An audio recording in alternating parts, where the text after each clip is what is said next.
Hey, what's good YouTube? My name's Gray, you're watching Consoletronix, where today the focus of attention centres on Sony's maiden appearance on the video game stage with the PlayStation. A system that over the course of its lifespan would be home to more than its fair share of groundbreaking and genre-defining games that enthralled an entire generation. So unlike its direct competition, the Sega Saturn, PS1 owners rarely had to look to the east or the import scene for great games. So today I will be looking at what I consider to be my top 20 PS1 games that never left Japan.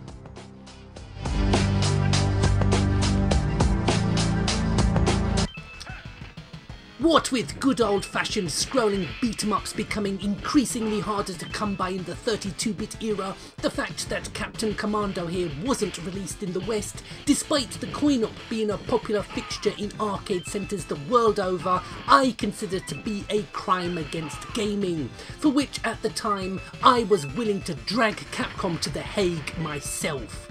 But like Nintendo before them, Sony would have strict policies that distributors had to follow, which is something I may very well touch upon again before the end of this video.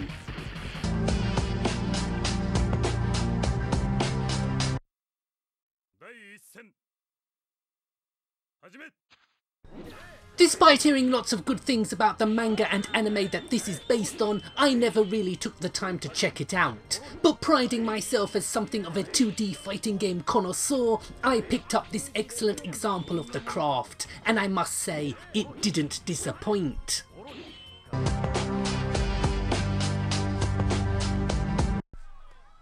As someone who likes to discover the diamonds in the rough for myself, I like to take a punt on a game based on only my gut instinct, and while I've been burned many times by this practice, the reward is well worth it, because Deep Freeze, a goofy, fully English voiced sort of Siphon Filter meets Die Hard knockoff, is a must play game, even if it's just to see how much more nutty it can get.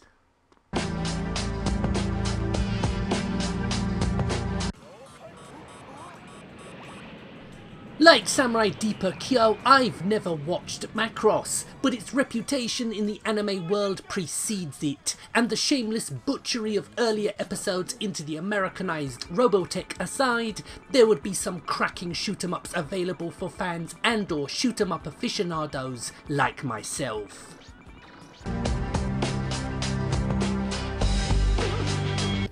As someone not all that interested in driving games, the fact that this quirky, so-called high-speed driving RPG hybrid from Squaresoft not only managed to hold my interest back then, but remains in my thoughts to this very day, should be enough to tell you that Racing Lagoon is something very special indeed.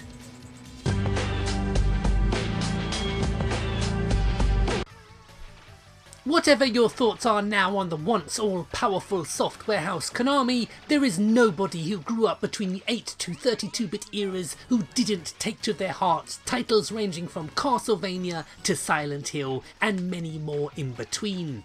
The Parodius series has for too long been seen as the black sheep of the Konami library, but give them a chance and you'll be richly rewarded.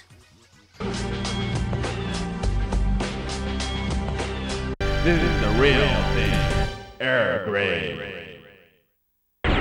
Although the Sega Saturn was my first port of call for old school shoot-em-up thrills back in the 32-bit era, the PS1 would play host to some stunning shooters in its own right, like Harmful Park, Cotton Original, and this one, Airgrave, a personal favourite that sadly, like the genre, has been shunted from the limelight. But that's why I do what I do here on YouTube, to bring these great titles out of the shadows for a hungry and expectant audience.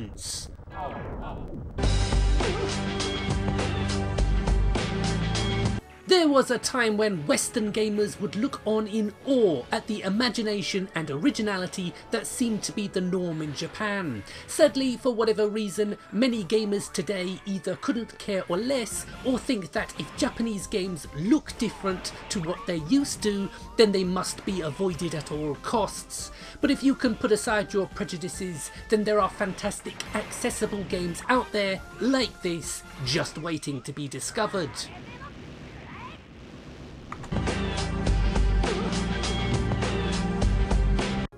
I stumbled upon the Super Famicom original of this fishy franchise and loved it, so went out of my way to track down its sequel on the PS1. And while there are those who say it pales in comparison to its 16-bit sibling, I still rate it as one of the best platform puzzlers you can get on the PS1 and beyond. A fantastic game.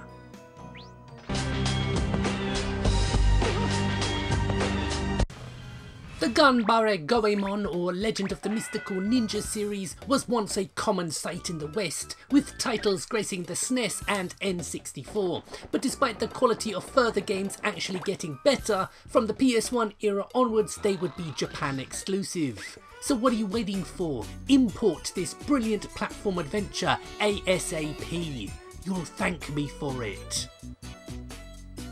Now, while I've tried as much as possible to make the main list as import friendly as possible, I couldn't compile a list like this without showcasing some of the titles which have a higher barrier to entry because of being pretty text heavy. So here's a look at some of the better RPGs us round-eyed Westerners were denied. As a big fan of the long-running Atelier franchise by Gust on the PS2 and PS3, it's always irked me that the earlier PS1 and Game Boy entries in this sublime franchise have never been released to fans in the West. Even fan translators give the games short shrift, but if you're prepared to persevere like I did, even with my rudimentary Japanese, then there's an entertaining JRPG to be had.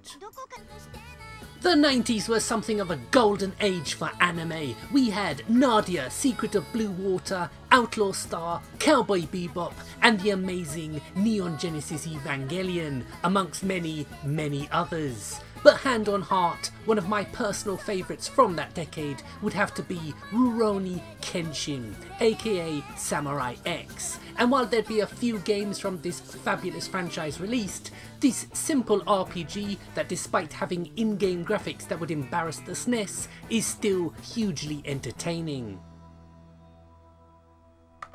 For those of you with no interest in trying to read the squiggles of the Japanese language, then here's one for you. This Alundra-style action RPG may not have an original thought in its programming, but if, like me, you enjoy these types of games, then Brave Proof, I guarantee, will interest you, because smacking your enemy about of all manner of weaponry is understood in any language. The Tales of series by Namco Bandai has muscled its way into the RPG hierarchy over the past few years, but the first installment had for a long time been beyond the reach of new fans, and while the SNES original would get fan translated, now also the superior PS1 remake has a translation, so you really have no excuse not to try it. Even though I consider myself a fan of the Megami Tensei series, now owned by Sega, there are a heck of a lot of titles in the franchise that never left Japan. Soul Hackers here is another Gaiden or side story to the main games, and well worth checking out if a bit of cyberpunkery floats your boat.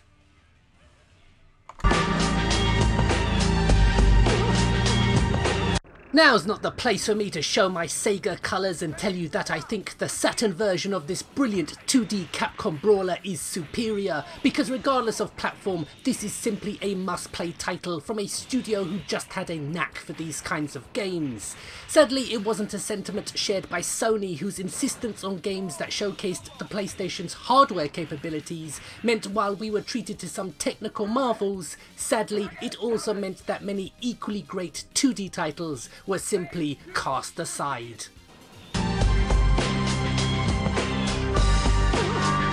It wasn't just 2D fighting games that Sony gave the cold shoulder to, as the shoot-'em-up genre would also be left in the lurch, but 70s robot anime Geppy X, a homage to the old school 1970s giant robot animes like Mazinger Z and Giant Robo, would be a real highlight of the genre. Not only does it recreate the vibe of the era very well, but coming on a whopping 4 discs also meant that it wouldn't be finished in one sitting. A great game.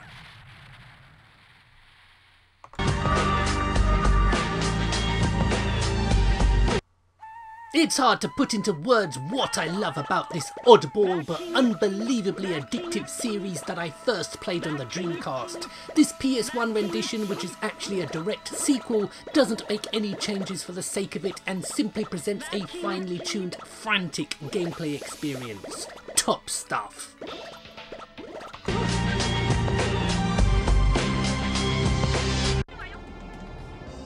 As something of a recent convert to the sprawling anime space opera that is Gundam, ironically largely down to enjoying a lot of the games that have wound up in my collection over the years, I have been revisiting this PS1 classic after watching the movie on which it's based, which closed the chapter on the rivalry of two of the franchise's most well-known characters, Amuro Ray and my man, the Red Comet himself, Char Aznable.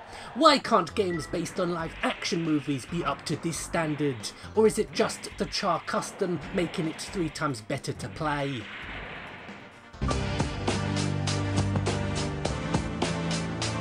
Recently I've been banging on about a little known in the West survival horror called Corpse Party, which has a large following in Japan. Well, Twilight Syndrome, a spooky explore urban legends with a bunch of schoolgirls, is another one of those franchises that's been deemed too Japanesey for us round-eyed, butter-eating gaijin, despite being hugely popular and even spawning a live action movie in its homeland.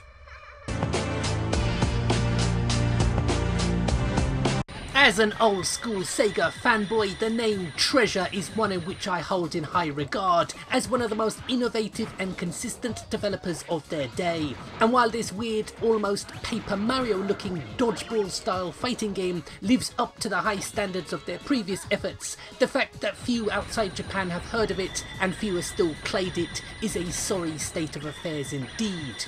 Try it. Trust me, you will not be disappointed.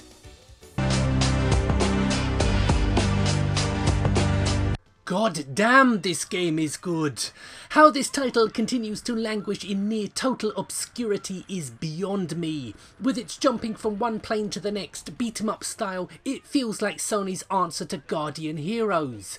Developed by small Japanese studio Fill-In Cafe, whose only other game I'm familiar with, which is also a Japan-exclusive PlayStation title, Mad Stalker Full Metal Force, but at least in Panzer Bandit they can lay claim to have developed one of the best beat-em-ups of all time. It really is that good. Okay, countdown begins. 3, 2, 1, go!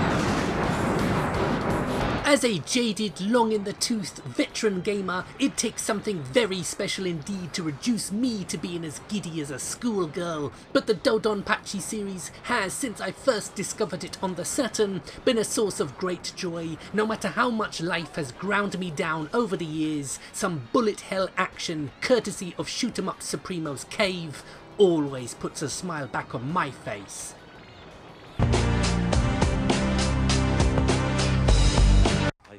They say the difference between genius and insanity is a thin one indeed, and to this day, I can't say for sure which side of the fence Hideo Kojima belongs. But after almost literally a lifetime of waiting, a fan translation of the spiritual successor to Snatcher, Police Noughts, has appeared, and now us non-Japanese can finally enjoy the game that allows you to grope the tits of every female you come across, in a hard-boiled, point-and-click sci-fi detective romp.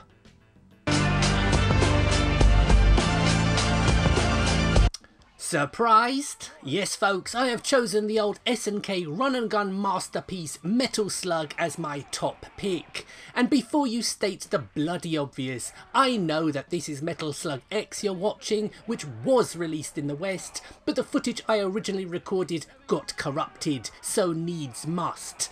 Now while a case can be made for almost all the games I've shown off in this video for release outside of Japan, the fact that Metal Slug, a well-known arcade game, seemingly was never in contention for worldwide or even a US release, really showcases the changing attitudes both within the industry but also with the gaming public, as now the emphasis moved from gameplay to the production values, a trend which unfortunately for all of us has continued to this very day. So there we have it, ladies and gentlemen, my top 20 PS1 games that never left East Asia.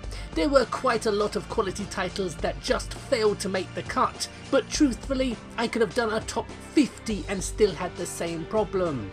But I hope at least that there were a few games in here that maybe caught the eye of some of you, and hopefully you'll try them out and enjoy them as I have. So my name's Gray, this is Consoletronix, more videos coming your way very soon, so let me know what import games you've enjoyed in the comments, and would you like to see more videos like this, maybe a Mega Drive or Saturn version perhaps? But anyway, let me just say thank you very much for watching, and goodbye.